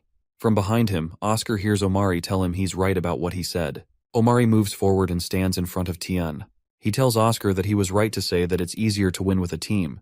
It turns out Tien is his own team. Seconds later, the system declares that the game is over after the 10-minute timer runs out. As the system displays that the game is over, Tien celebrates that he was able to make it into the next round, while Oscar still remains on the ground. Oscar starts to curse when he realizes he lost. The worst part is that he lost to these 2 short boys whose dreams he had sworn to crush just minutes ago. Meanwhile, Omari carries Tien on his back as they both celebrate making it into the top 18 contestants. Oscar realizes that the clear path to his dream of becoming a world-renowned basketball player has been crushed in just a matter of minutes. He clenches his teeth in anger and calls Omari and Tien bastards. He screams at them and asks them if they think what just happened means anything. Omari is surprised to hear his voice, so he turns back to see him. Oscar, who is now angrily crying his eyes out, tells them that he doesn't need overtime elite to achieve his dream. He promises to climb up to the pro leagues all on his own while still having tears rain down his eyes. He also tells them that when he does climb up to the pro leagues, they better be waiting for him. Oscar starts to say the things he'll do to them if he ever finds them again, and Tien becomes tired of hearing him blab all day. He threatens that he'll slaughter them the next time they meet. Soon after, all the losers walk away dejected with tears in their eyes, realizing they won't go farther than their local basketball teams. Oscar notices Omari's eyes fixed on Oscar, so he tells him not to take Oscar's words seriously, but Omari doesn't answer him at all. Omari, who is dripping with sweat, grabs his chest when his heart starts to beat a little too fast. He realizes his heart is pounding like crazy and grabs his chest. Hopefully he doesn't have a heart attack. His heart continues to beat, and he grips his chest much longer to try to stabilize himself. Omari thinks to himself that he eliminated Oscar without even thinking. He realizes that in only 10 minutes, they've managed to crush the dreams of hundreds of people. He watches the losers walk out of the arena, weeping because they've lost their shot at ever becoming who they've been dreaming of becoming ever since they were little kids. Omari starts to wonder why he's feeling like he is and why he is suddenly trembling. He realizes that amidst the hundreds who came to compete, he gets to move forward. He realizes that he's feeling this way because he can lose his lifelong dreams at any moment since this competition is so high risk. He realizes the feeling is the feeling of being on the edge of life and death. Omari decides that he's feeling this way because he knows he gets to keep playing basketball up until the professional leagues. A smirk suddenly develops on his face, and he exclaims about how much of a rush he's getting from feeling this way. This guy's crazy.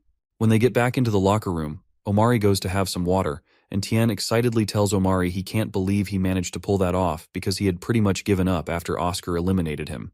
He continues to talk about how Omari tossed him an incredible opportunity and exclaims excitedly. He continues by saying Omari made it happen. While he's talking, Omari stops drinking his water, so Tien stops talking because he thinks he's talking too much. He apologizes by saying he sometimes blabbers when he's talking about basketball. Omari tells him it's not a problem, and tells him to keep going because he had stopped to hand him the water bottle. Omari smiles at him and tells him he likes it when he has teammates who talk, so he hands him the water bottle since he must be dehydrated. Tien just slightly blushes and grabs the water bottle. He then proceeds to thank Omari again for all he's done for him. He explains that he's always been at a disadvantage because of his height. Tien recounts that Oscar would always tell him that he didn't stand a chance to get scouted as a center because of his height. Looking dejected, he explains that he gets it because the average height of a pro player is half a foot taller. He angrily squeezes the water bottle and boldly declares that he loves basketball regardless. He mentions that he doesn't care if it'll always be an uphill battle, and he has to spend the rest of his life battling giants on the court. He concludes by saying that he already knows that this is what he wants to do with his life. With a spark in his eyes, he says this is the reason that he wants to show everyone that even though he's small, he can play basketball at a high level. When Tien asks Omari what he thinks, he's surprised by the question and asks him why his point of view matters. Omari eventually tells him that he thinks it'll be really cool if he still manages to win even if he's shorter than everyone else. Omari mentions that that'd be pretty cool, and his words encourage Tien. Tien excitedly agrees and wildly squeezes the water into his mouth. Omari tells him not to let it get into his head though.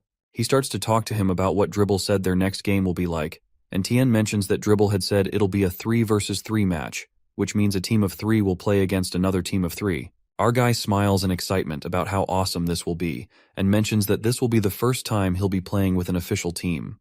While they talk, they realize that they don't know how they're going to find their third teammate. They look around and notice that everyone except them seems to have paired up in groups of 3, which means they have to do something soon. Tien becomes worried that they're going to have to play against the others as 2 players, and Omari sarcastically tells him he doubts that. There are 18 of them, and that's not possible if he does the math. In the secret room where the scouts are, Gray enjoys a cup of red wine as they all watch the game. He seems to be quite happy that his contestant has gotten this far. Some of the other guys nearby ask him if Omari is the kid he's got his money on, and he proudly agrees, still sipping his wine. He proudly tells them that they all witnessed his dribbling instincts and his adaptability. He continues by saying he's not sure there's anyone at these tryouts that he can't pass. One other scout sitting nearby agrees, but asks him if Omari can score. The man tells him that to win in basketball, you have to score more than your enemy. He insists that scoring is all that matters. The man explains that this is the very reason he believes that his candidate is more interesting than Gray's Omari. He explains that his candidate may not have been flashy in the dribbling contest, but when it came to shooting, he was the only player from both the West and the East Coast who shot 100% from the field. Meanwhile, the man's contestant walks into the locker room, and everyone turns around to look at him, even Omari and Tien. The man continues by describing his contestant as a sharp-shooting god. The gray-haired boy walks into the boys' locker room with a defiant look in his eyes. The man mentions that his name is Jaden Brooks. When Jaden steps into the locker room, Omari immediately remembers him as the exceptional shooter he met at the shooting range when he just arrived for his tests, and he's excited to see him. Tien asks him if he knows him, so Omari says he doesn't, but he remembers watching him shoot earlier at the shooting range. He explains that he has never seen anyone with such a perfect form in person before, recalling Jaden's exceptional form, focus, and accuracy. Both boys glance at one another, wondering if they're both thinking the same thing. They both ambush Jaden, who is at least a foot taller than them, and ask him if he wants to join their team. Jaden seems surprised to be ambushed by them just minutes after he had just walked in.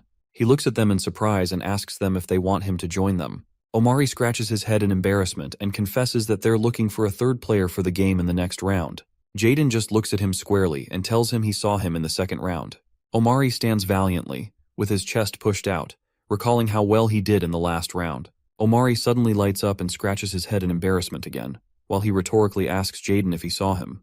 Jaden mentions that his dribbling seems good enough. His words burst Omari's bubble, and his eyes become blank as he hesitantly accepts the compliment. To be sure he heard just right, Omari asks him what he means by good enough, and Jaden doesn't answer. Tien just laughs at Omari's expression. Jaden tells Omari that he only has one question.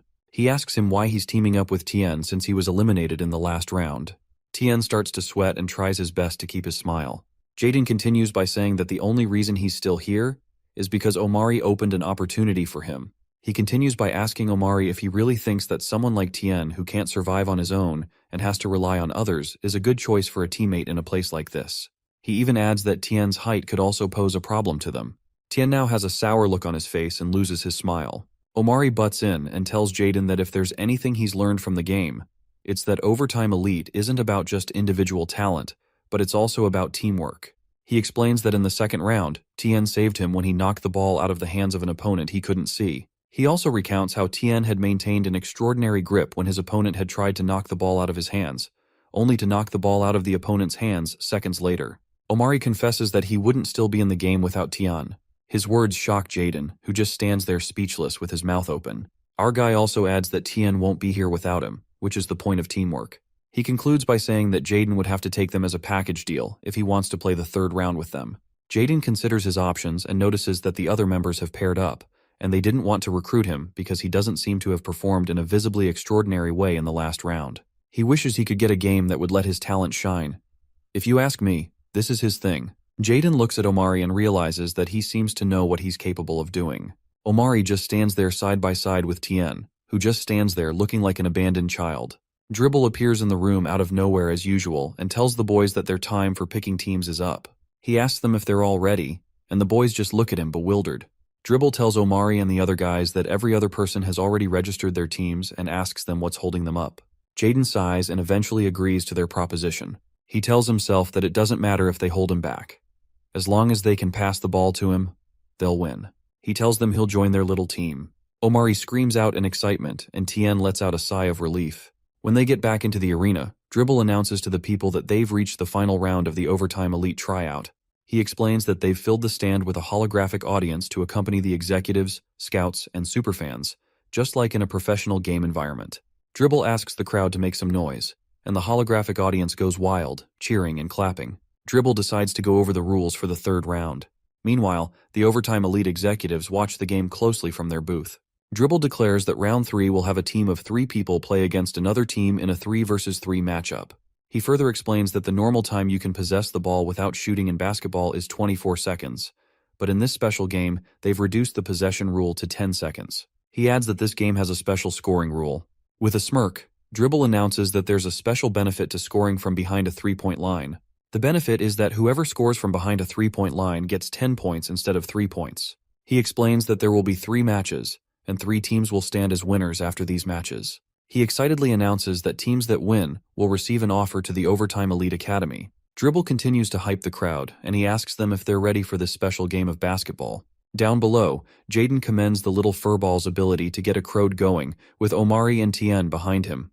The 3 boys step into the court when they learn that their team is one of the first teams to play. Omari, who has been keenly paying attention, explains that this game seems to prioritize those who can shoot. He further explains that with a reduced timer, they'd have to shoot faster than normal. More so, The point allocation for shooter a three-pointer is over 3 times when you shoot close to the hoop.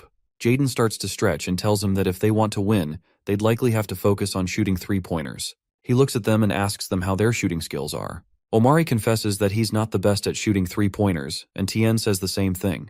Jaden lets out a sigh and tells them he has figured out that much. He tells them that's no problem and tells them to just pass to him. Omari looks excited to have Jaden on the team, and Tien seems more relieved than excited.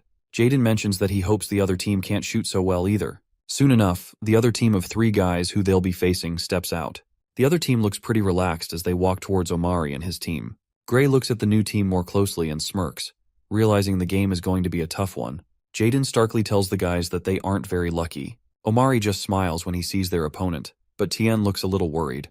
The team they're up against is Team C, the top-ranked overtime elite tryout team.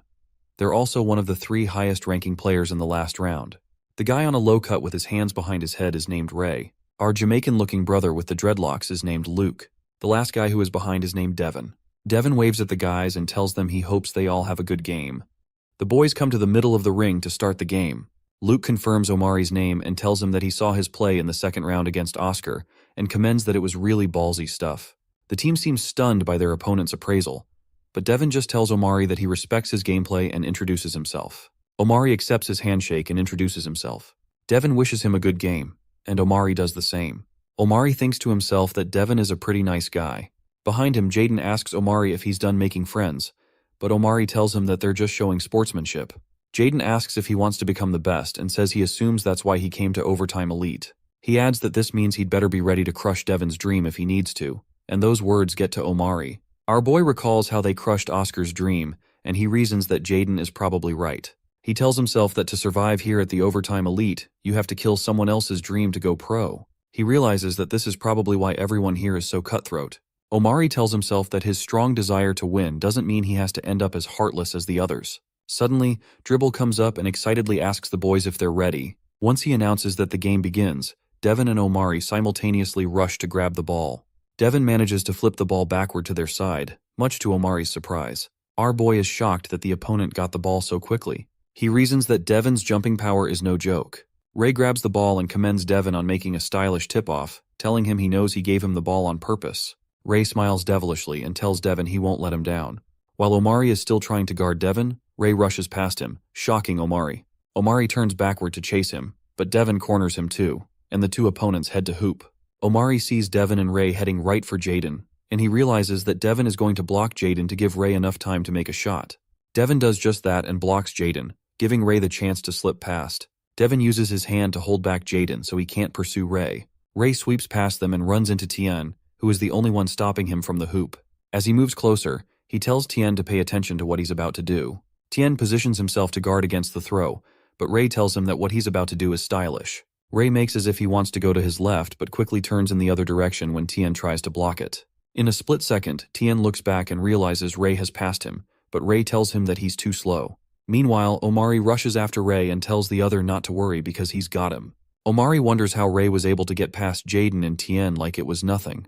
As he closes in on Ray, who is about to score, he reasons that his speed and reactions are no joke. Suddenly, Ray jumps off to score the hoop and Omari tells himself that he needs to stop him here. As Ray is about to dunk, Omari jumps up to block the ball before it enters. Ray smirks at him, and Omari realizes he's about to change his approach. Instead of shooting the ball in, Ray throws it back at Devin and tells Omari that he can have the spotlight if he wants to. Our boy turns around and sees Devin jumping toward the hoop to make his shot. It's too late for him to respond, and Devin slam dunks the ball into the hoop, telling them to die. After the score, Russell asks Tien what's up with these guys, and Tien wonders why Devin used the term die. When the game continues, Jaden gets the ball, and he tells the other boys to be alert so they can get back at their opponents. As Jaden rushes forward with the ball, he is ambushed by Ray and Luke, and doesn't know what direction to go in. Ray smirks at him and tells him to move forward and do something cool, but Luke tells Jaden that he'll be crushing him here. Jaden smirks and tells them that he loves the attention but would prefer if they screw off. Tien waves at Jaden and signals for him to pass to him. Jaden realizes that Tien is open and quickly turns to pass the ball to him. Before he can throw, he feels a sharp sting in his legs and turns around to see what hit him. It turns out to be Ray, who had poked his leg and slid past him to get the ball. Ray rushes towards the ball and tells Jaden that he's too slow. He quickly passes the ball to Luke, who loudly declares that the ball is his. Luke throws the ball to Devin, who catches it and says the gameplay is perfect. Devin makes his shot from where he is and scores another point. The scoreboard is shown, and Team C has 4 points while Team D has 0 points. Shortly after, Jaden gets possession of the ball again and heads towards the opponent's hoop. On his way, he is ambushed by Ray and Luke again. Jaden hisses, and Omari rushes to help him. He wonders why they're double-teaming Jaden, and wonders if it's because they know he can shoot better than his teammates. Omari suddenly realizes that they're doing it because of the reduced time they can have possession of the ball. Because of the reduced timer, they have to pass the ball between each other, but he realizes that Luke and Ray are hoping they can shut them down by pinning Jaden. As Omari rushes to help him, he wonders if Jaden's ball handling is weak. He tells himself that's not possible. Otherwise, he would have been eliminated in the second round, and he wonders why they're ambushing him. He watches Jaden keep playing, and he notices the way he's moving his feet. Omari suddenly realizes that Jaden's footing is weak. Suddenly, Luke grabs the ball out of Jaden's hands and rushes away with it. Omari realizes something horrific and senses that Jaden is playing with an injury. Meanwhile, Jaden collapses to the ground as Luke grabs the ball out of his hands. In a flashback to last year's East Coast Regional Finals, Jaden scores an amazing shot. The commentator excitedly announces that Jaden has sunk another three-pointer. He announces that the sharpshooter is on fire, and his three-pointers have made scoring 30 points effortless. Jaden celebrates with his teammate Mike, who playfully asks him if it would kill him to stop being so dope for once. Mike tells him that if they keep this up, they'll definitely win the regionals. They're 73-53 on the scoreboard, and Mike tells Jaden that they're leading but can still widen the gap. Jaden asks if they're aiming to win the nationals and tells Mike to just keep passing to him. He says he'll keep scoring and make their dreams come true. Mike smiles and calls Jaden a cocky bastard. He jokes that as the captain, he should discipline him. The captain tells Jaden that he can wait till later and says it's time to win the game. Suddenly, one of the players on the opposing team rushes toward Jaden, and Jaden wonders why he's not slowing down. The guy keeps charging toward him and doesn't slow down to try to dribble him. Moments later, the guy rams right into Jaden and knocks him to the ground. As the guy falls on Jaden, he notices a sly grin on his face, making it clear that he's doing it intentionally. The guy sets his elbow in place over Jaden's leg and smashes into his legs to give him an injury. Later, Jaden is hospitalized after a serious injury and is put in a wheelchair. The doctor tells him and his mother that Jaden's torn Achilles is quite a serious injury. He says that with proper rest and recommended physical therapy, things should be able to return to normal, which is a great relief for Jaden's mother. Jaden quickly asks the doctor about his basketball career. He asks when he can return to his team, and his mother looks at him expressionlessly. The doctor tells Jaden that the damage to the tendon in his leg is quite permanent, and that he might lose his ability to walk if he were to re-injure his leg. As the doctor tells him that his recommendation is to give up basketball, Jaden becomes horrified and begins to sweat profusely. Sometime later, Jaden wheels himself into a park where there's a basketball court. He stops his wheelchair right next to the court and watches the kids play. Suddenly, his phone begins to ring and he picks it up. It turns out to be Mike, so he apologizes, saying he was in surgery and hasn't been able to return his calls. Jaden asks him how the match went and if they won. Mike starkly tells him that they lost and promises that they gave it everything they had. Jaden listens to him over the phone and seems horrified that they lost their chance at winning the nationals. Mike tells him that it looks like they needed him after all. He says that their season is officially over. Mike adds that he'll be graduating this year and called to say it was an honor to play by his side these past few years. Jaden drops the phone from his ear while Mike is still talking, and tears flow from his eyes.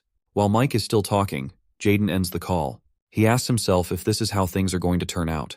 Because of that fool who gave him an injury, their dreams of playing in the nationals have to die. Jaden starts to tremble as his anger builds. He asks if they hadn't said they were going to win the nationals together. He forces himself to stand on his broken leg and says that it's unfair. He reaches out his hand toward the park basketball hoop, and with tears in his eyes, he tells himself that he doesn't want to give up on basketball. He walks on his broken leg, but his legs falter, and he falls on his back. Back in the present, Jaden remembers that terrible experience, and tears start to roll down his eyes again. He tells himself that he came to the overtime elite for one last chance. He watches Luke run to the hoop to score and wonders if this is really where his dream ends. Luke slams the ball through the hoop and scores another shot. Jaden watches the ball fall to the ground, but Omari walks up to him to help him up. Omari tells him that he must really love basketball to still be playing with an injury like that. Omari smiles at him and says he respects that. Jaden remembers his love for basketball since his childhood until this moment, and Omari asks him if he isn't giving up yet. Jaden takes his hand and says he's not done. He tells Omari that he's already decided to put everything on the line for his dream. He tells Omari to pass the ball to him one more time, and he'll prove it to him. A fire burns in Jaden's eyes, and he says he'll bring their team to the highest level of basketball and to a stage that the world cannot ignore. At this point, The score on the leaderboard is 10 points to 2 points. Omari gets the ball once more and moves toward the opponent's hoop. As he moves, he reasons that because of the decrease in ball possession time to 10 seconds, they have to pass the ball if they want to score quickly. He sees Luke and Ray blocking Jaden and realizes that Jaden is completely shut down because of the duo teaming against him. Devin comes to get the ball from Omari, but Omari notices that Tian is open. Devin quickly blocks his path to Tian and tells him not to be so predictable. Meanwhile, the ball possession timer is at 6 seconds. Omari reasons that Devin's perception is pretty good for him to be able to cut off his passing lane to Tian while waiting for the time to run out. He gets another idea and corners past Devin, deciding to beat him himself. Devin notices his sharp cornering and angrily hisses. The gap creates enough time for Omari to pass to Tian before Devin can come to block the pass. Tian smirks as he grabs the ball and commends Omari on a nice pass. Luke and Ray realize they aren't passing to Jaden, so they rush back when they realize the gameplay has changed. Tian rushes toward the open hoop and tells them this is what happens when you focus your defense on one person. With Luke on his tail, he jumps toward the hoop and scores the shot. The leaderboard gets updated, and Team D gets 4 points against Team C's 10 points. Luke angrily curses when he realizes their opponent has scored on them. Luke calls Devin a Dumbo and says these freaks scored, but Devin tells him to stick to the plan. Luke tells him that Jaden is washed, and they don't need 2 of them to guard the loser. Devin tells him that the way they win is by suppressing their 3-pointers, and he reminds him that they're still ahead. Luke insists that he's more than enough to shut down the one-legged bastard's 3-pointers, and he tells him to let Ray deal with the short kid, referring to Tien. Devin tells him to calm down and reminds him that his plan is still working.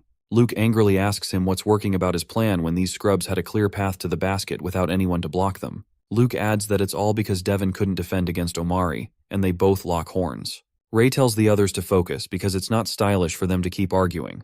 Devin agrees with him and reminds the boys that they're still ahead. Devin grabs the ball and rushes toward the opponents. He tells them that all that matters in the end is that they keep scoring. As he moves forward, Devin comes toe-to-toe with Omari, who is guarding against him. Omari asks him if he's here for round 2, but Devin tells him that he's now getting on his nerves. Devin stops in front of him and bounces the ball around to stop him from grabbing it. In flashback to the time before the game, Luke asks Devin if he's sure that Jaden is the person he's describing. Devin tells them that he's positive and says that he was the bastard that took out his team from the East Coast quarterfinals last year. He tells them that Jaden was a legendary shooter. Luke asks Devin why he didn't team up with Jaden if that's the case. Devin begins to laugh when they ask him that question, and his teammates wonder what's so funny.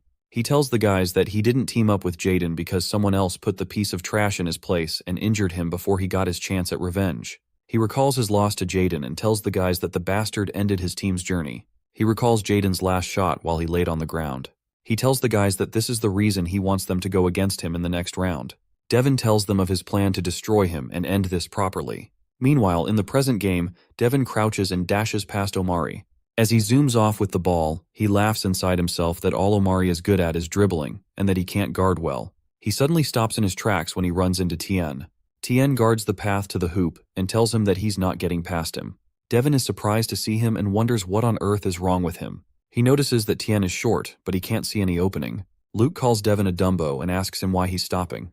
Before Luke can finish his sentence, Omari rushes under him and knocks the ball out of Devin's hands, commending Tien for the great defense. Devin is startled and realizes that Tien was placed there as a distraction.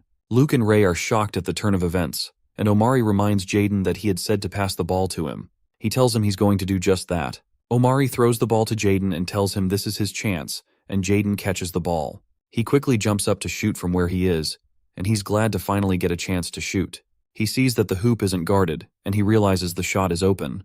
Luke exclaims and asks why on earth no one is guarding Jaden, and Ray asks if he's just going to stylishly shoot from the court. Luke runs toward him and tells him there's no way he's going to make the shot. Luke tries to mess with him and says the East Coast Regionals are the furthest he'll ever go, and Jaden angrily asks him why he's still talking. As Ray and Luke rush to take the ball from him, he makes his shot from the court, and he thinks about why he returned to basketball even though he had an injury. He tells himself that the reason is simple and watches as the ball flies toward the hoop, much to Luke's dismay. Seconds later, the ball enters the hoop, and they score 10 points. They score 10 points because 3-pointers are 10 points in this game. Jaden tells himself that the reason he came back is because he loves basketball. He smiles as he watches the ball enter the hoop, and his teammates come to celebrate with him. Jaden tells himself that nothing is going to stop him from reaching his dream. Jaden flashes back to the time when the doctor broke the news to him. The doctor apologizes and tells him he wishes he had better news, but confesses that it's best for him to give up on basketball.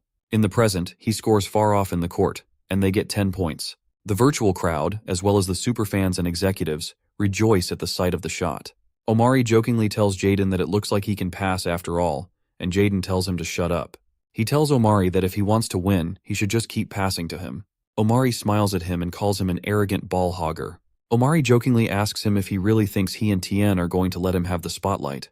As the game continues, Luke says it's clear why they had to injure Jaden in the leg, because his range of shots is impressive. Meanwhile, Devin moves the ball and tries to get past Tien. He tells the others that it's all still good. He passes the ball behind him to another person and says all they have to do is score right back. Tien is shocked to see him pass the ball behind his back, and he looks at where the ball went. Devin distracts Tien by moving past him, but he passes the ball behind his back to Luke. Before Tien can respond, Luke passes the ball back to Devin. As Devin rushes towards the hoop, Omari appears in front of him and tries to stop him. Omari tells him sorry but says he has to stop him here. As Ray rushes past them to station himself close to the hoop, Devin retorts that he's the one who's supposed to be apologizing. He tells Omari that it's too bad he's on Jaden's team because he's collateral damage. Devin faces another direction to distract Omari, and he passes the ball to Ray. Jaden tries to block Ray, but Ray throws the ball toward the hoop. The ball hits the ring and bounces off. Ray frowns and tells himself that his throw wasn't so stylish.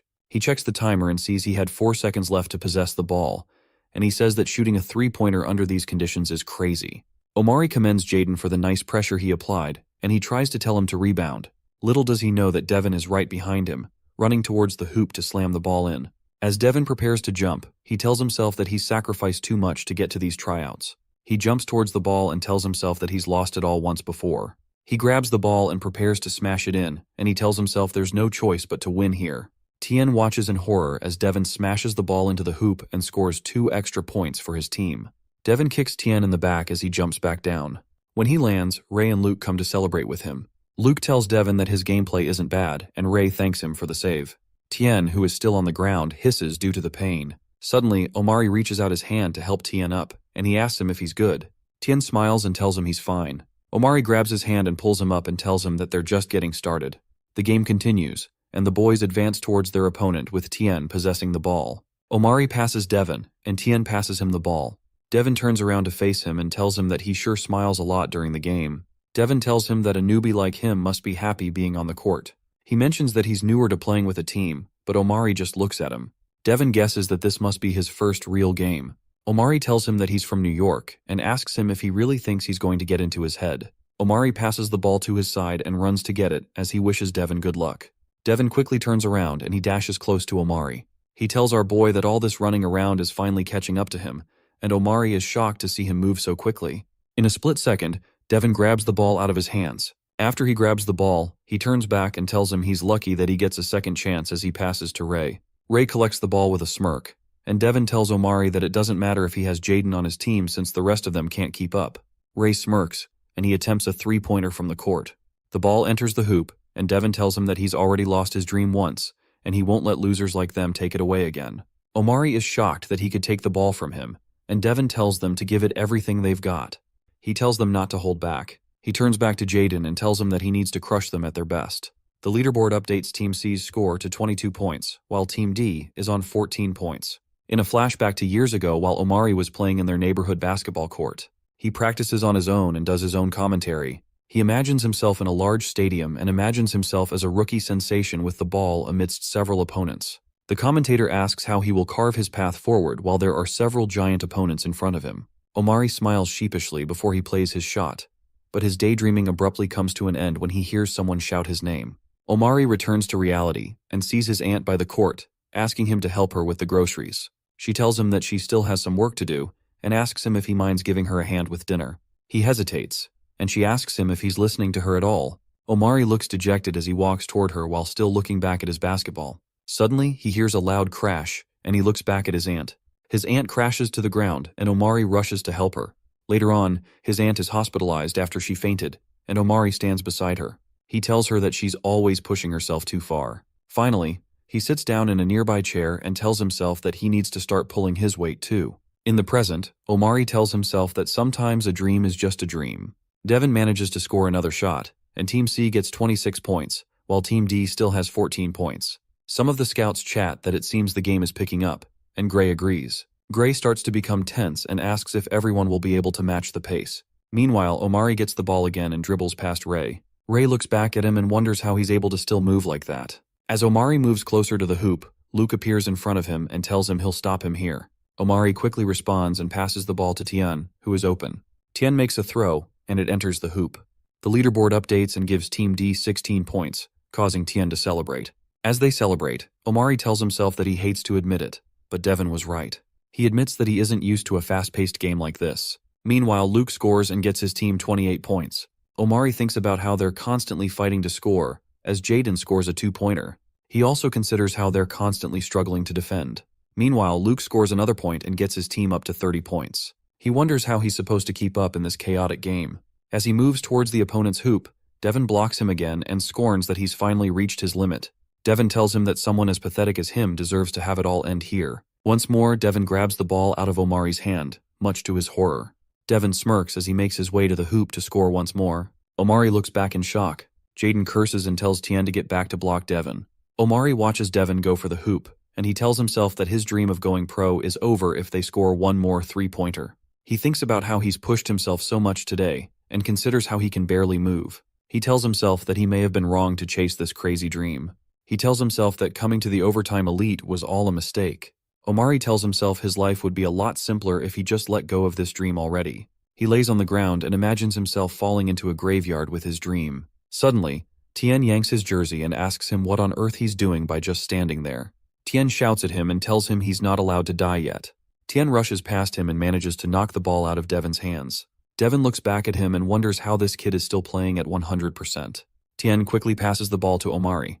Omari grabs the ball and he doesn't seem to know what to do next. Tien calls out to him, so he looks up at him. Tien runs towards him with Devin on his tail. Tien asks him if he can still run and reminds him that it's not just his dream that's on the line. Tien tells him to get his behind up because they're not done yet. Omari is challenged by those words, and he turns around to make his way to the hoop. Ray is shocked to see that Omari is still going, and Luke notices that he's got a wide-open chance to score a 2-pointer. Devin is shocked when Omari stops running, and he also stops. He tells them not to tell him that Omari plans to shoot from where he is. Omari stands on the court and jumps up to shoot a 3-pointer.